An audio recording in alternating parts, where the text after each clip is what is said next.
Previously on Podcast Without Pretense.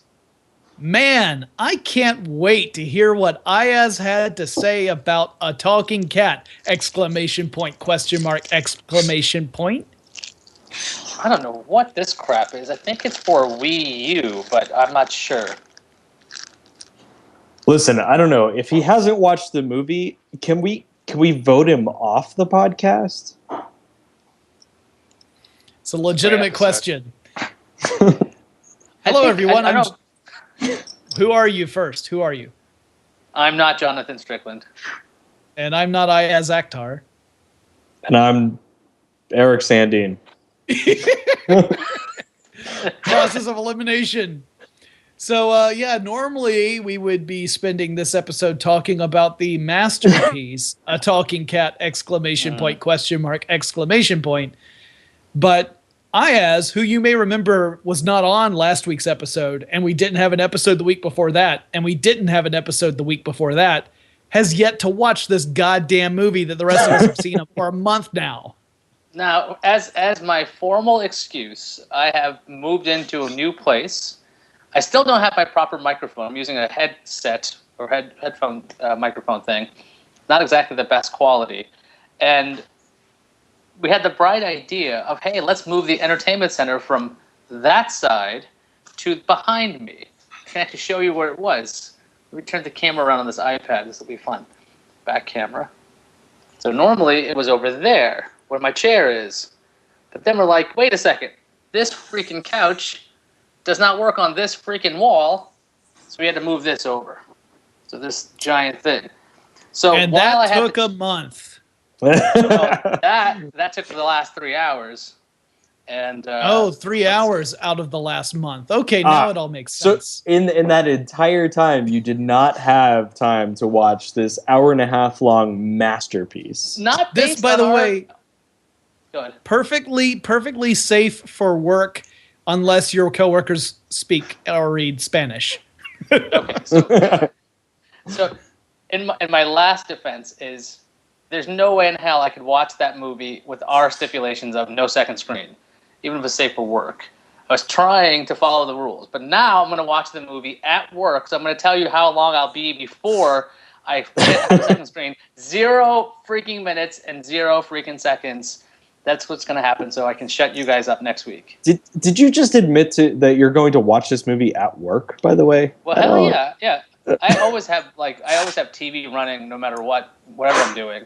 But that's the point of this thing. I really do think you need to save this for a time when you can really devote some serious attention to it.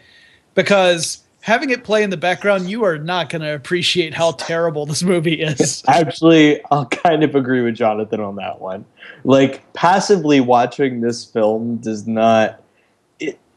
You won't even know... I mean, yes, as the disembodied voice from the kitchen is saying, the soundtrack is something you have to pay attention to. Okay, well then I will try. I will try to watch this. I'm gonna put it in my calendar. This Sunday. I'm gonna put a 2-hour block where nothing is happening. And if anybody who's watching this is asking me for anything, your messages will not be read. Because I'm going to watch this movie straight for 2 freaking hours, even though I think it's about an hour and a half. Well, if it makes you feel better, Iyaz, it took me 4 hours to get through this movie. It must be like 90 minutes, right? Because it's a talking cat. It's about an hour 25, I think. Yeah, so it's not even 90 minutes, and it took me 4 hours to get through it. That's how many times I had to, and I hesitate to use the word pause for a talking cat, but that is how many times I had to stop the movie in order to have a sanity check and do something totally not related to watching a talking cat in order to make it through the next batch. I also have about 3 pages worth of notes. I will have a notepad at the ready for this eventually. I look forward to this. There's some great moments, like for a good... Well, I'm not going to spoil it. We'll talk about it next time, hopefully next time. So since we don't have that to talk about this week, let's see. What can we chat about this week? Maybe we can chat about things like, did you guys follow anything that came out of Comic-Con this past weekend? No. Iyaz, you're a comic book fan. I am. I saw some news today. I wasn't even sure that this had happened. That Iron Man's going to be a series somewhere, and they're moving the character to San Francisco. But I didn't know if that was just some kind of bogus thing because I couldn't find anything about it. And I saw some of the toys that came out of it, but not a heck of a lot that's popping out in my mind. I know that you're excited about Chris Pratt more than ever, Strickland, for some reason. Well, yeah. I mean, did you not watch the little video? It was like a 40-second long video. He endeared himself to me quite a bit in that video. So Chris Pratt, star of Guardians of the Galaxy, is also one of the ensemble members of Parks and Recreation. I've been a fan for a while because I actually enjoy Parks and Rec, and his character is a lot of fun.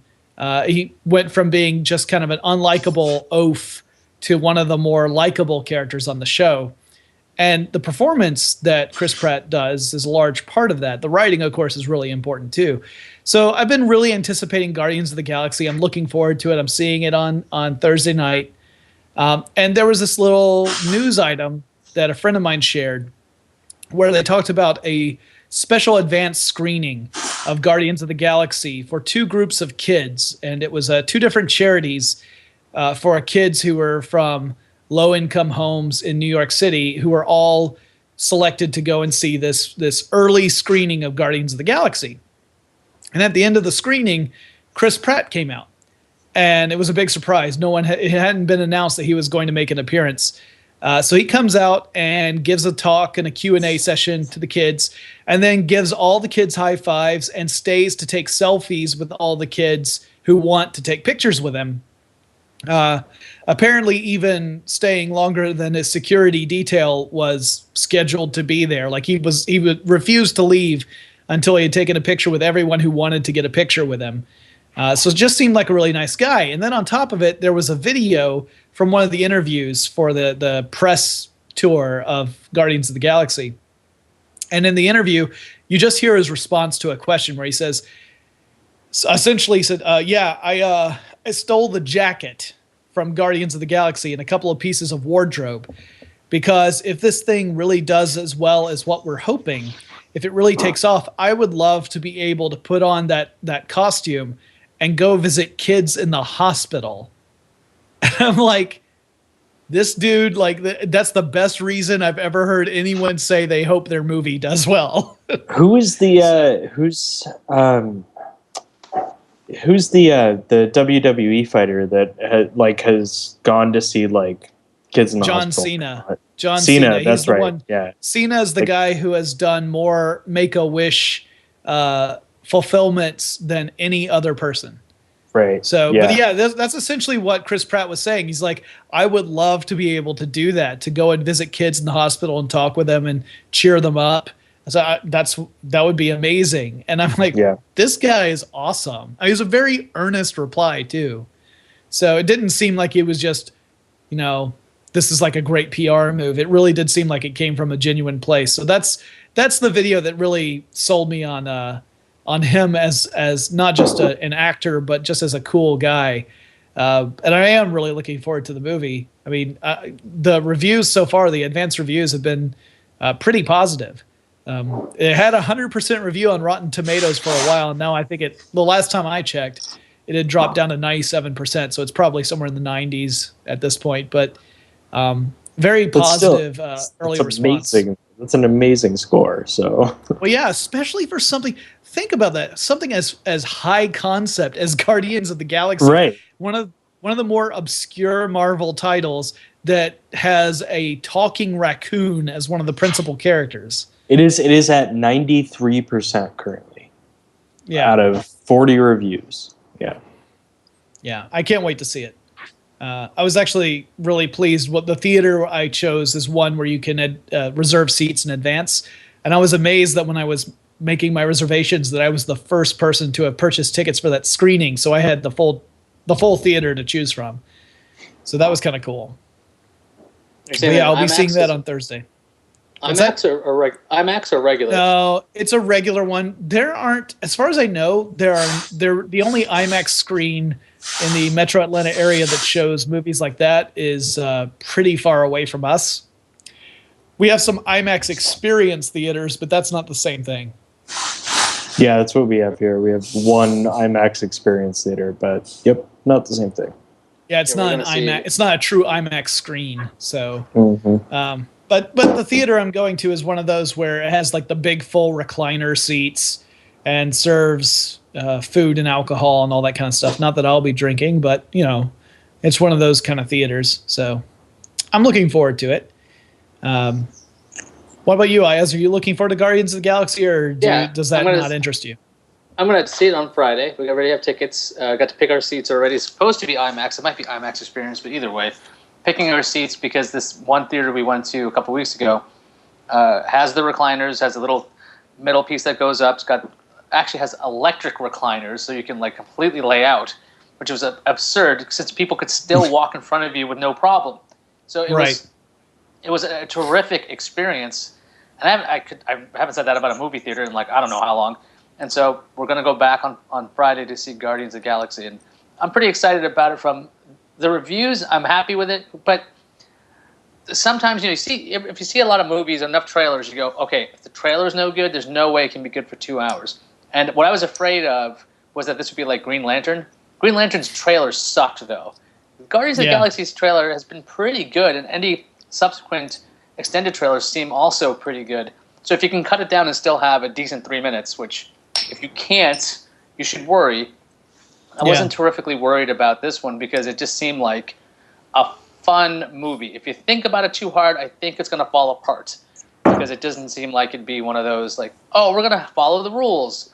I'm sure that we'll discuss it next week, assuming Eric watches it. Are you watching it? Are you? Guardians of the Galaxy? Does it come out on Friday? Friday. Yeah. I could make that happen. That's doable. It looks like it's going to be, a fun ride.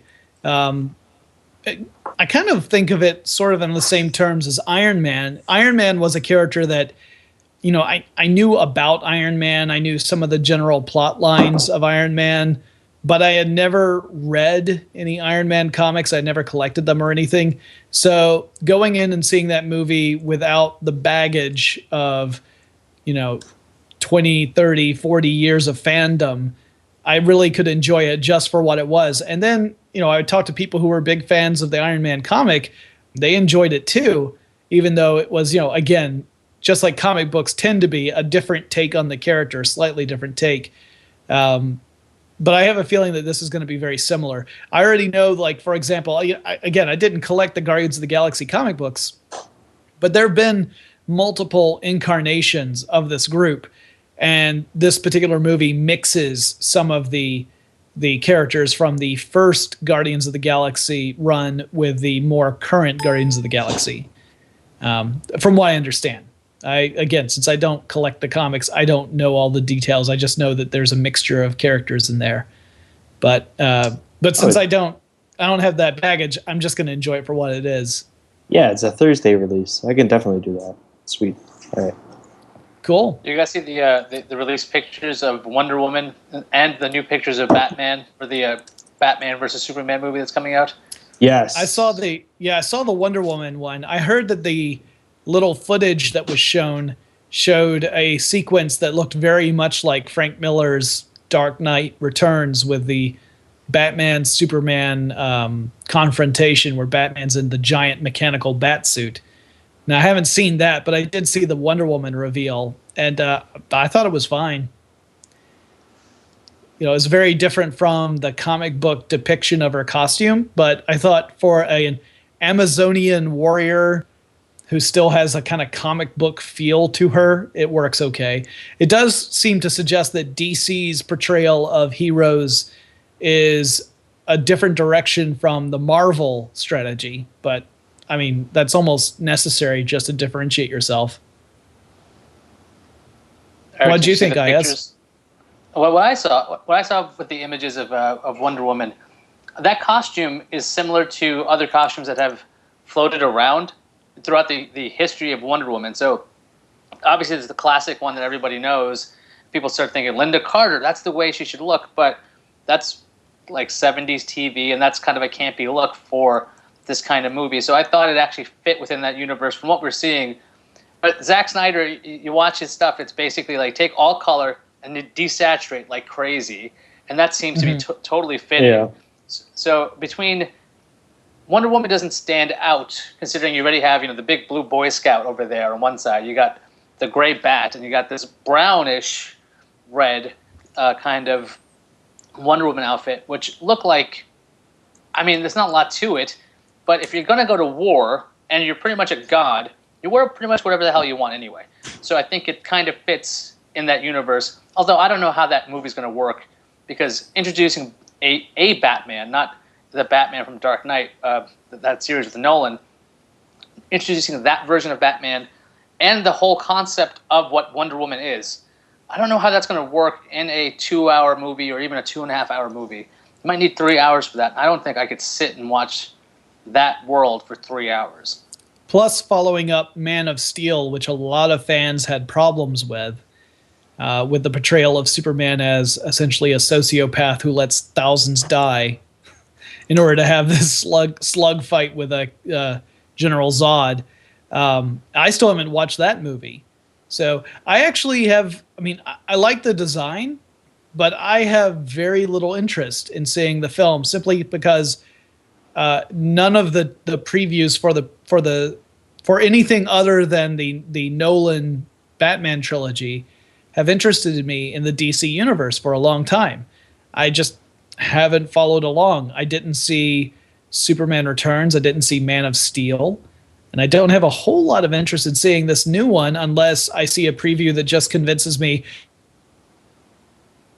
the ground floor for this particular part of the DC film universe. Whereas Marvel really has my interest to the point where properties that I didn't think I'd really care about, I've gone to go see and really enjoyed.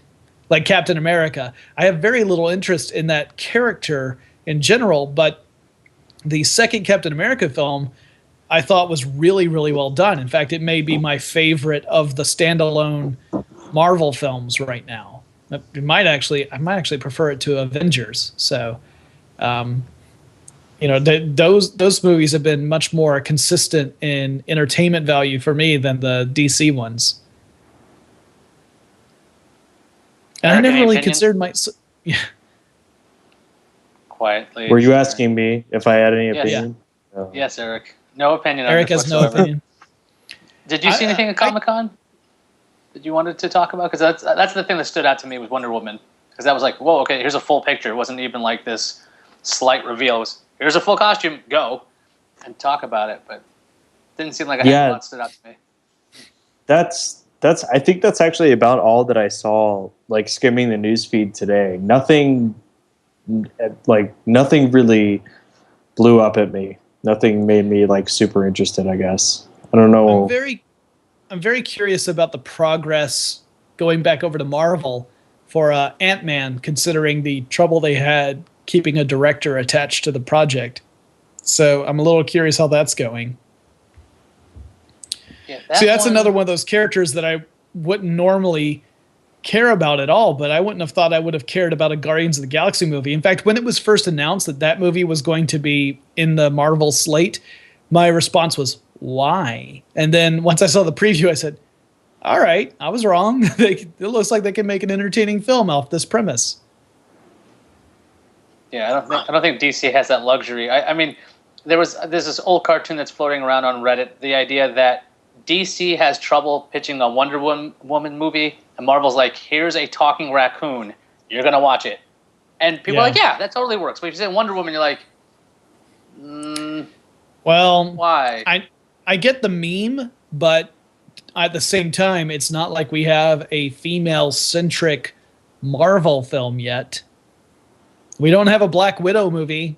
We don't have a movie that features a female superhero as the main protagonist in a Marvel movie yet. So that meme is snarky, but I don't think it fully is justifiable.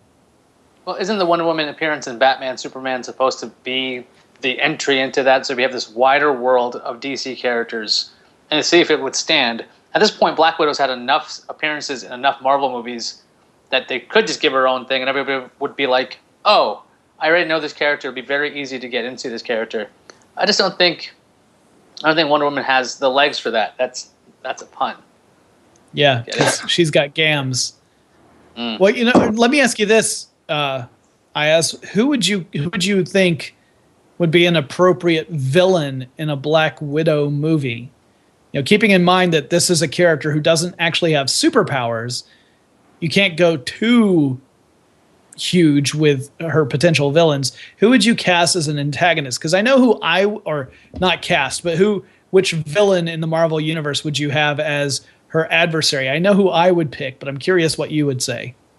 I wouldn't even think it would be an established villain. I think it'd be kind of like Cap 2. You'd have this war-centric kind of plot line where you'd have Black Widow undercover. You're right. Cap 2, you're right. Winter Soldier was never established in the Marvel universe. Okay, he was a pawn is what I meant. He wasn't like exactly the top guy. But yes, not like there wouldn't be any appearance from any other Marvel character. I'm just thinking that the big bad, I'm drawing a blank on a character I would think would work right off the bat.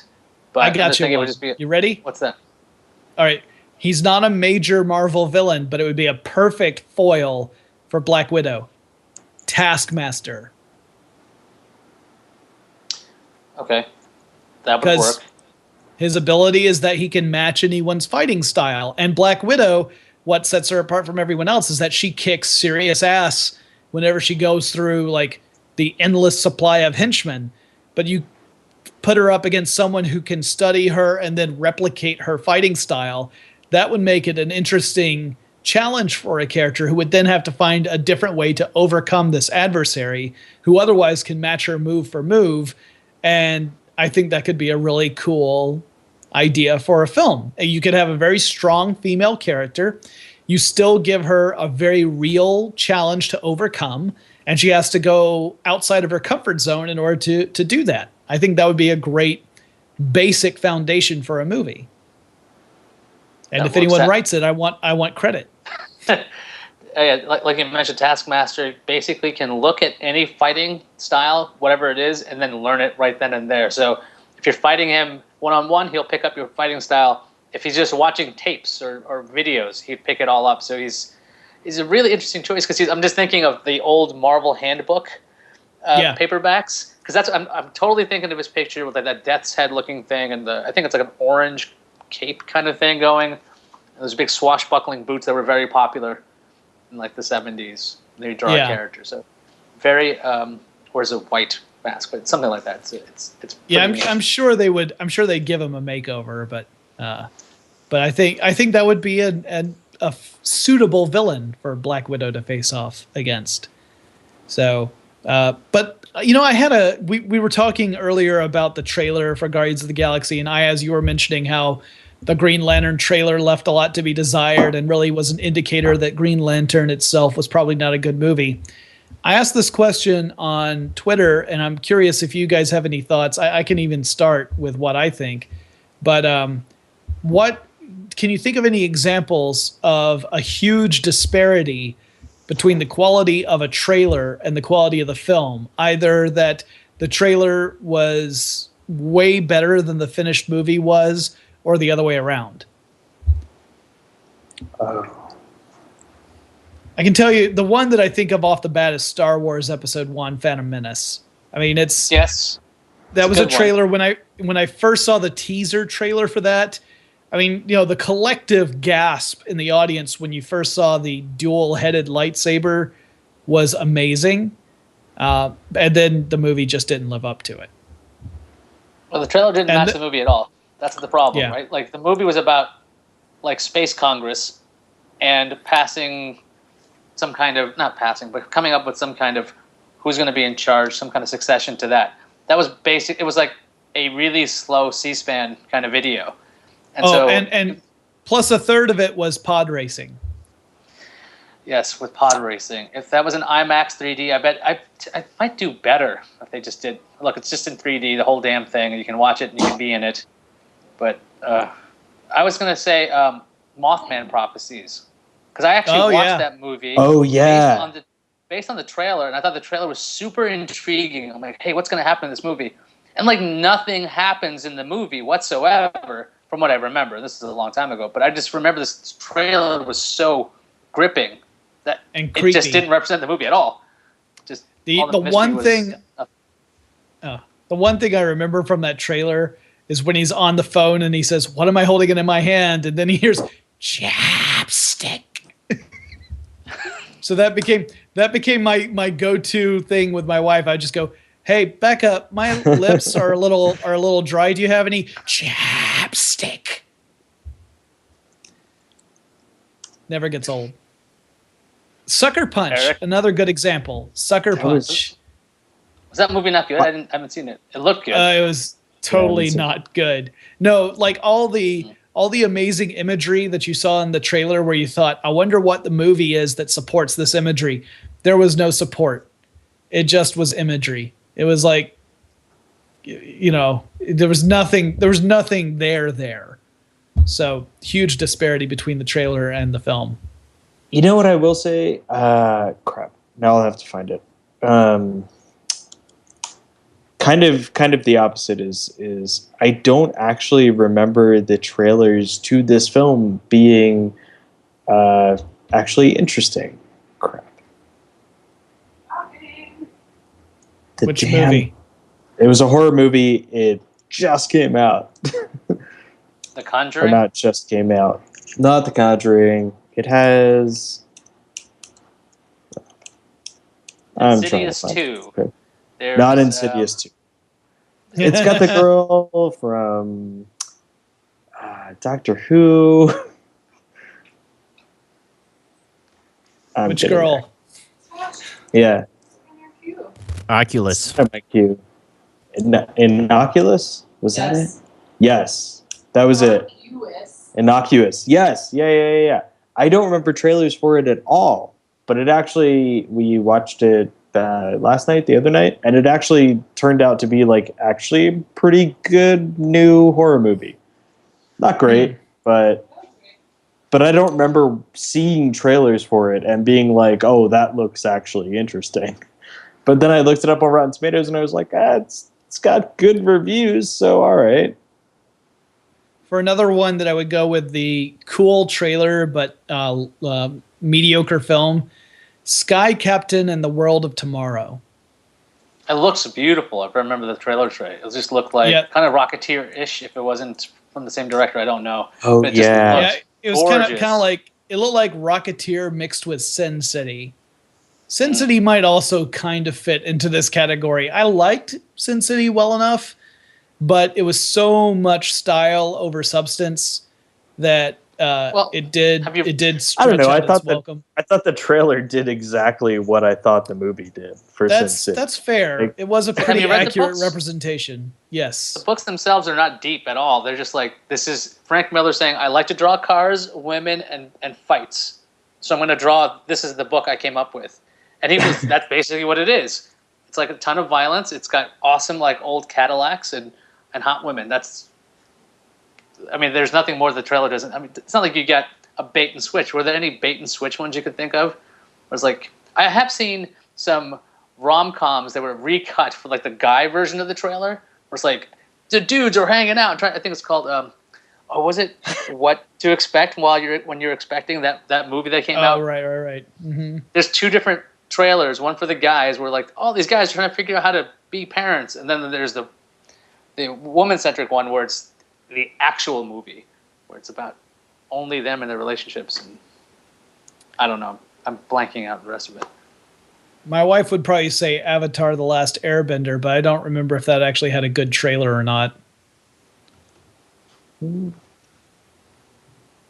I do know that she absolutely despised the movie, though.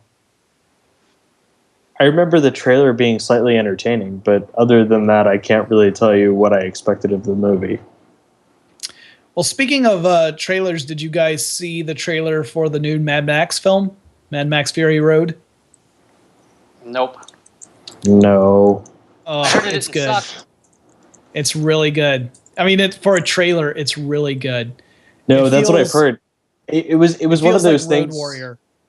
It was one of those things where I skipped over the headlines every time I saw them, with people being like, oh, the trailer is amazing, and everyone's freaking out over it. And I was like, yeah, I'll watch that later on. And it never happened.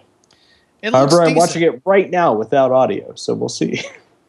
Yeah, I like the look of the film is very evocative of Mad Max, and I just really felt that they struck the right tone. That's not a big surprise. I mean, the creator of the trilogy came back for this one, but this movie had a lot of problems during production. I mean, this film was originally going into production like 5 or 6 years ago, but multiple problems have set it back. So it was one of those things where I was starting to think if we were to ever get a film, it was not going to be very good. But this trailer makes it look like it could be. I mean, it could be one of those things where the best moments of the movie are all packed into the trailer and the rest of it might not measure up, but I'm hopeful. I don't know why this reminded me of RoboCop, but it did. Did you guys see RoboCop? The new version of it? Because the trailer is not so bad, and the movie is actually exactly like the trailers. Like, it's not bad. Not exactly terrific. That's what like, oh my gosh. Go ahead.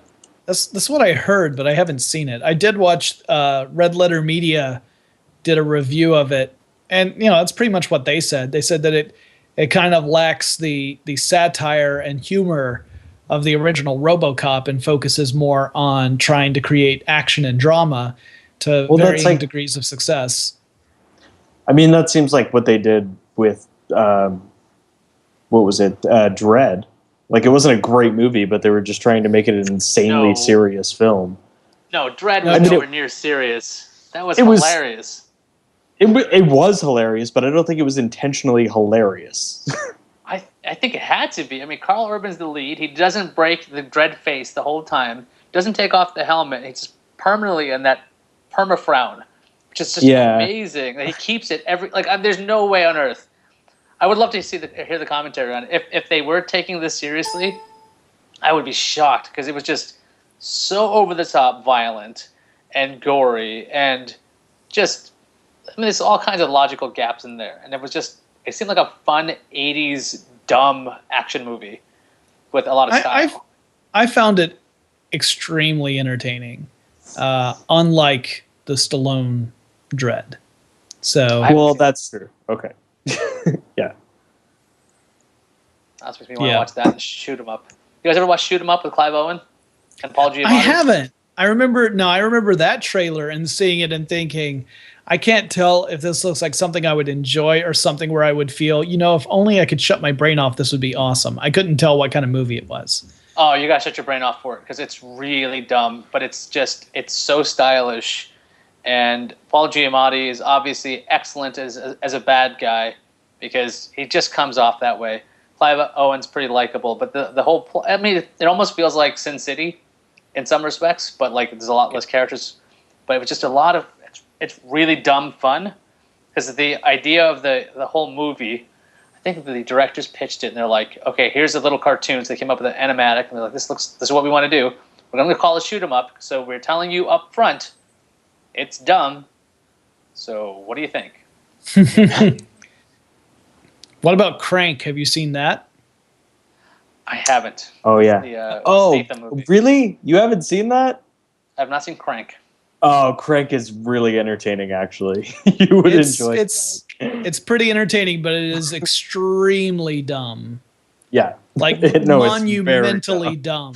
Isn't there a sequel to it, which should be impossible based on the... There is also Crank 2. Also insanely entertaining, but just shut off your brain. Yeah, if you're to watch the first Crank and you go all the way to the credits, you're going to sit there and say, well, there's no way they could make a sequel to that. And then they made Crank 2. Something about this guy not stopping, or he'll die or something. That's all I remember. He has to keep his adrenaline going in order to stay alive. So it's speed, but with a man. Right. That's what it is. Yeah. With all of the implications you think that would come with that. Right. If Statham's heart drops below 55 miles per hour, he'll die. I want to watch Crank now. Okay. It is incredibly dumb but very fun. Like this show. Well, no, it's fun. That's the fun part. It's fun. Yeah. Eric and I had a conversation last week, Iyaz, which I'm assuming you didn't hear because I'm assuming you didn't listen to last week's episode. Is that correct? That is correct. I have no idea what you guys said last week. Okay, well, we aren't going to punish you again, despite that. That's true. That was awesome. Although we should. We're just waiting for you to watch a talking cat! Exclamation point! Question mark! Exclamation point! But no, the one of the parts of the discussion we talked about a lot of things, including the fact that Eric and I both have terrible memories, and we will start either reading a book or watching a television show or watching a movie thinking, oh, I've heard this was good. And as we sit there, we realize, oh, I've experienced this before. And we were wondering if you have ever encountered this particular phenomenon too. Yes, all the time. If you ever watch the movie Memento, I'm that guy. I don't remember pretty much anything. I used to have a media center hooked up where I could pretty much pick any disc of any season of The Simpsons, and my random would always get me the same fucking disc. And by random, I mean my random, where I'm like, okay, I'm just gonna like flick around and then I'll find something. It's like, nope, that's season 4, disc 2. You go to that thing every single time, and every time you do it, you think it's different. So it's not even standing out in my brain that I've done it 5 or 6 times. It's like, okay, guess what? I'm going to watch every damn episode on this. Then I'm going to watch it with the commentary, then in Spanish, until I learn. Which I never did. So that's why, you're going to have to just put a Post-it note on it saying, I've already seen this 40 times. And that way, when you look at it, you're like, oh, right. Then I tried to correct for it, too. I tried to correct for it by going plus or minus 1. By renaming the folder slightly? That would have been smarter. I'm just like pressing up or down 1. But like, I would apparently always press down, not up. So my random algorithm was so fucking broken that I just stopped. I'm like, okay, well, that can't be it. Now hold it down for like whatever amount of time until you find something random. But I've done it a billion times. Easily. Yeah, Eric and I both likened ourselves to the character from Memento as well, that we're going to have to just start writing down on our own bodies what we've already watched. And part of what made me think about this was way back when we first decided to do the movie challenge, the first film, or one of the first films we watched, was Troll 2. And as I started watching it, I realized, oh, I started watching this before. I've seen the beginning of this movie, but I think I only watched a few minutes, so I'll just keep going. And then as it went on, I'm like, no, I watched up to this point, but I'm pretty sure any moment now was when I gave up. And we keep going like, no, I've seen this part before too. And it got that way all the way until the credits rolled. I'm like, holy shit, I have seen this whole goddamn movie before. And I was convinced any moment now something was going to happen and it was going to completely surprise me because I had not watched it until I got all the way through. And I'm like, nope, I've seen this whole damn thing before. And that happened to me not long ago when I was looking for, this was the Facebook post I made where I said that I was looking for a horror movie on Netflix because I was just in the mood for a horror movie. And I saw The Innkeepers, and I was like, oh, I've heard of this movie. I've heard it was pretty good. I should watch it. And I noticed before I even hit play that it already had 2 gold stars on it. And I thought, that's weird. Looks like I accidentally rated this movie already, and I haven't even watched it yet. And I started playing it, and I'm like, nope, watch this movie. Apparently didn't like it very much. If only you'd listened to you. Yeah, I had no memory. I had no memory that I'd seen this movie. I had even had a discussion at work with coworkers about this movie because it was made by Ty West, who also made House of the Devil. And I remember watching that movie, although I went back and watched it again not too long ago. And even as I was watching it, I'm like, yeah, I know I've seen this before, but I can't remember what happens. And yeah, it's just gotten to that point where I can't. I have no recollection of this kind of stuff myself. So I guess all 3 of us are in the same boat where we're just all, to that point where maybe our ADD is so bad. Great people to talk about media and film and literature. It's part of the reason why I have to take notes on these goddamn awful movies we watch. This is why I use Evernote for everything. I just got a new locker at work, and I'm like, there's nothing that makes it stand out whatsoever. So I took a photo of it, took it to my Mac, put arrows on it saying your locker is here, and I wrote the text out because I'm gonna forget. Like I have a key, and I'm just gonna stand there all day trying to find this stupid thing. They're not numbered. There's nothing that actually makes it very distinguishable, which it should be numbered. Now that I think about it, because I'm dumb, so they should do that. But anyway, they don't. Yeah. Wait, they're not numbered? They're no. That what? You're just supposed to remember which one is yours based upon how many down from the edge you are. Right. Well, it's not like it's a wall-to-wall locker. They're little half lockers that are like at the end of cubicles, so they're not. It's by where you sit, but it's like. So what you're telling me is most high schools and grade schools have learned a lesson that the company that you work for currently has not figured out yet. Well, they're not assigned. I think what Iyaz is teaching us is that by the fact that these half lockers are at the end of cubicles, Iyaz is still not entirely sure where he sits. Well, okay. In my defense, they just changed the entire floor plan. We moved from when I moved to New York. I was working in the lab of CNET, and then I moved to the new layout. And it's kind of like a labyrinth right now because they have temporary walls up that shouldn't be there, so it seems very closed off and to be trying to leave. So no, I'm not entirely sure where I sit right now, other than I'm looking for like a number 23 hanging from the ceiling. That'll help me find my spot. But it's kind of, it's new, brand new. The first time I saw my seat was today, and that's the one I picked my locker. Just random, like, okay, this is next to this person. I'll remember this.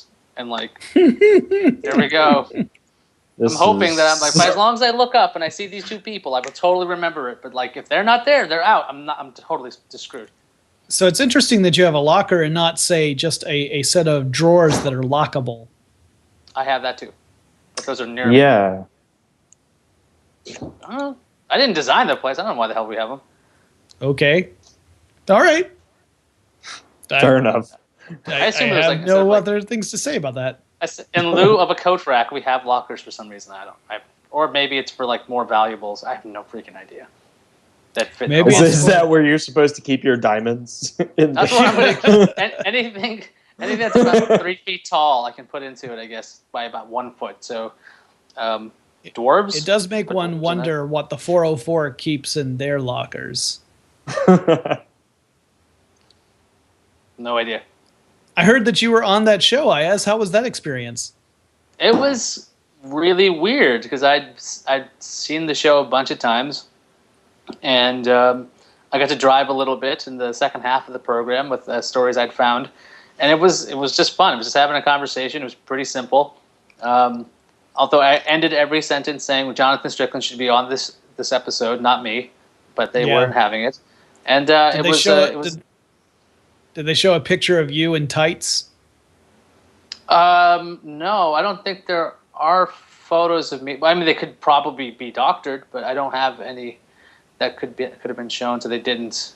I'm sure they would have if they could have. So they didn't give you the same treatment they gave me then. Oh man, they don't list their guests in their title line.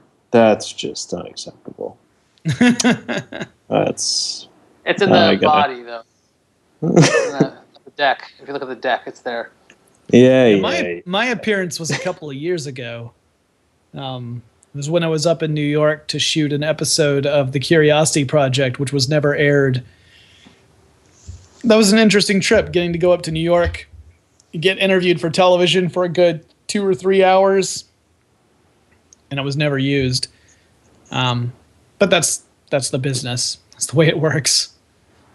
Still got to go up and hang out with the 404 guys, which was nice. They were all really cool. And I got a quick tour of what was then the offices of CNET, and obviously has changed because I didn't see anyone wandering aimlessly looking for their locker while I was there. Yeah, things have changed a lot since I've gotten there, so it's going to be fun. Cool. Well, I guess we should probably wrap up this episode. Remember that. Assuming everything works out all right, next week Eric and I can finally unload our brains from carrying the heavy burden that is a talking cat! ! ! ! ! Better watch that damn movie. I will watch that movie. And if you guys are listening to this later on and you're listening to the downloadable version or watching the video, we actually live stream this thing when we actually do the show. And that's at 10:30 Eastern Time, 7:30 Pacific, on GFQ Network. So if you go to GFQ on Tuesday nights. Tuesday nights, thank you for the day. Yeah. That's right, because I'm like, what freaking day is it? At GFQlive.tv, there's a chat room, which I can't see right now, but I'm sure there's all kinds of horrible comments that are going on. So go there. No, they're probably talking about Bitcoin. That's what was happening last week. That's what was going on last week. Okay, Bitcoin it is. Anyway, next week on Podcast Without Pretense. What do you mean you didn't watch the movie? Okay, look, I couldn't believe that it was a talking cat, so I was like, I can't press this button or my brain will explode. Okay, so I'm really sorry. I know the movie was called The Talking Cat, but I watched this movie about this dog that was Cupid, and it was pretty good.